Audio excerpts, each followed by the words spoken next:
This time, we will control an OLED display with an SSD 1306 driver using I2C with the Raspberry Pi Pico, which is a microcontroller board. First, please carefully insert it into the expansion mode.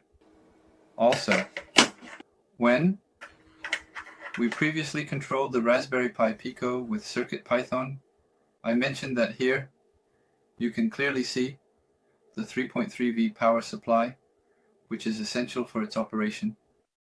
GND, SCL, SDA. This here is specifically the SCL clock signal line in this context of I2C communication protocol and in I2C systems. SDA happens to be precisely where actual data gets communicated through. If you take a look at this diagram over here, as I explained before now, GPIO 10 serves as SDA, while GPIO 11 functions as SCL within hardware configurations. However though, it's important to note that right here, the SDA pin connects directly onto what was previously identified earlier on as being part of an entirely different port's SCL connection point. Indeed, it was swapped around then. When controlling everything with MicroPython during this instance, we will implement our desired form of I2C communication via software instead, rather than utilizing existing hardware-based blocks dedicated solely towards handling such tasks inherently built in already. So even if these pins appear swapped like they currently do now, don't worry about anything, just connect your OLED display exactly how shown above accordingly, because yes indeed, you can definitely connect things up successfully following those instructions given there too. I've opened up some code from last time around again today also. Thusly, when aiming towards controlling SSD 1306 module, once more, presently requires creating files related specifically toward SSD 1306 inside library folder itself. Naturally enough, go visit link provided, find source code pertaining exclusively unto said module, copy entirety thereof, subsequently proceed onward crafting brand new file named ssd1306.py located within aforementioned directory.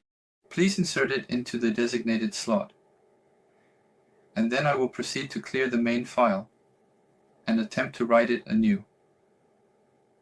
For the software implementation, we will be utilizing the I2C software protocol, which is a widely used communication protocol in embedded systems. This protocol allows for efficient data transfer between devices. Then, from the SSD 1306, which is a type of OLED display driver, and from the bolt SSD 1306, ISCASH.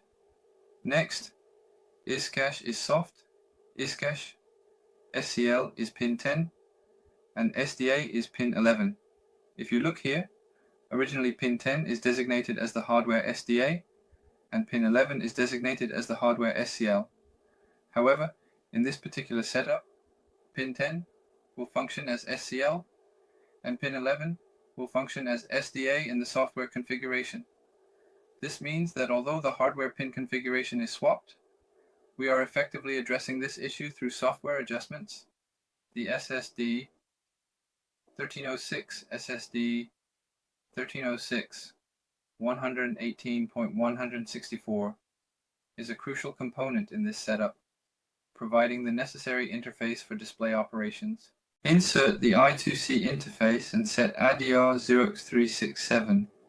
Also, for reference, there is a 4-pin connector for SCL and SDA on the left side of the expansion board. If you use that side, you can specifically use I2C related functions, such as through the Raspberry Pi Pico. You should use this I2C, soft I2C.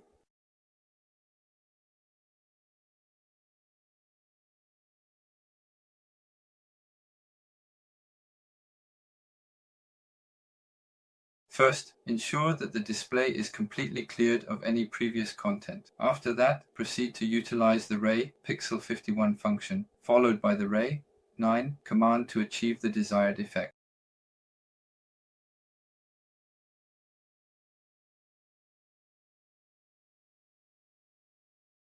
The latest version of Ray, known as H21, has been officially released and is now available for use.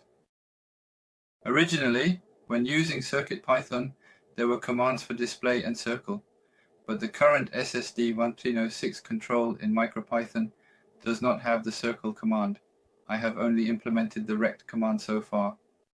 Next, let's check the display text device TXT. The program is currently running smoothly and efficiently, allowing you to clearly see that pixels, lines, rectangles, and text are being output on the OLED display in a seamless manner. This setup provides a wide range of creative possibilities, enabling users to explore various graphical outputs and interactive designs. The Raspberry Pi Pico, with its powerful processing capabilities and ease of use, makes it an ideal choice for both beginners and experienced developers alike. By leveraging the capabilities of MicroPython, users can write simple yet effective code to bring their ideas to life on the OLED display. In this way, we have controlled the OLED display using MicroPython and the Raspberry Pi Pico.